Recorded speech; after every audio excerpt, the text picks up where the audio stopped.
Մոսկվայում կայացել է Հայաստանի ազգային ժողովի նախագահ Ալեն Սիմոնյանի եւ Ռուսաստանի արտգործնախարար Սերգեյ Լավրովի հանդիպումը, որի ընթացքում քննարկվել են երկկողմ հարաբերությունների օրակարգային խնդիրներն ու տարածաշրջանային անվտանգության հարցերը։ ԵՄ-ի Հայաստանի ընտրություններին ռուսական միջամտությունը կանխելու համար օգնության կոչերը Լավրովը սադրիչ է անվանել։ Նա հույս է հայտնել, որ պաշտոնական Երևանի պատասխանատու քաղաքական գործիչները գիտակցում են նման մոտեցումների վտանգավորությունը, միաժամանակ շեշտելով, որ Մոսկվան հարգում է Հայաստանի ինքնիշխան ընտրության իրավունքը եւ շահագրգռված է ուժեղ ու ինքնաբավ դաշնակցի գոյությամբ։ Անդրադառնալով Եվրամիության հետ Հայաստանի հնարավոր մերձեցմանը, Լավրովը նշել է, որ ԵՄ անդամակցությունը անհամատեղելի է ԵԱՏՄ-ի հետ, սակայն Ռուսաստանը կհարգի Երևանի ցանկացած որոշում։ Նա տարօրինակ է համարել Հյուսիսից բխող հիբրիդային սպառնալիքների մասին հայտարարությունները, հավելելով, որ հենց Արևմուտքն է Հայաստանին դնում արհեստական ընտրության առաջ։ Армения заинтересована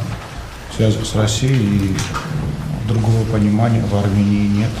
Ալեն Սիմոնյանն իր հերթին բարձրաձայնել է հայկական կողմի մտահոգությունները ռուսական հանրային տիրույթում հնչող հռետորաբանության վերաբերյալ, նշելով, որ որոշ հայտարարությունների նկատմամբ բացասական արձագանքը պայմանավորված է Մոսկվայի կարծիքի կարևորությամբ։ Ազգային ժողովի նախագահը վստահեցրել է, որ Հայաստանը չի փորձում որևէ քայլ ձեռնարկել Ռուսաստանի դեմ եւ շարունակում է նրան ընկալել որպես բարեկամ ու դաշնակից։ Սիմոնյանը փաստել է, որ թեև Երևանը դեռևս ունի չպատասխանված հարցեր ՀԱՊԿ-ի վերաբերյալ, սակայն իշխանությունը չի քննարկում ԵԱՏՄ-ից դուրս գալու հարցը եւ շահագրգռված է Ռուսաստանի հետ կապերի զարգացմամբ։ Հանդիպման ավարտին կողմերը վերահաստատել են բարձր մակարդակի շփումների ինտենսիվությունը պահպանելու պատրաստակամությունը։ Սերգեյ Լավրովը հավելել է, որ Ռուսաստանը մնում է Հայաստանի հիմնական առևտրային գործընկերը եւ պատրաստ է աջակցել տարածաշրջանում տնտեսական կայունության հաստատմանը։